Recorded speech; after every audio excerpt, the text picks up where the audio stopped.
English Beginner Skills, Understanding Common Word Classifications, Lesson 1.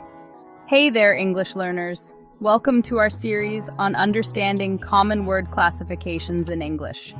Whether you're just starting out or brushing up on your skills, this 10-part series will guide you through the building blocks of the English language. So, what exactly are word classifications?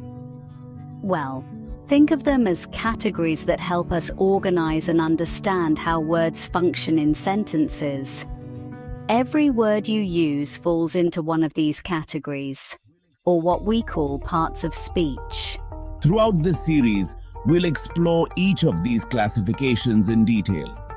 We'll cover nouns, pronouns, verbs, adjectives, adverbs, and more.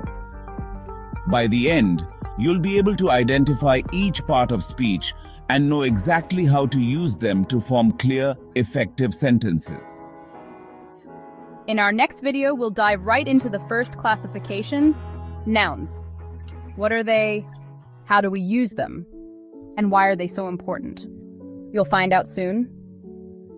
Subscribe to the channel and hit the notification bell to follow along in the series.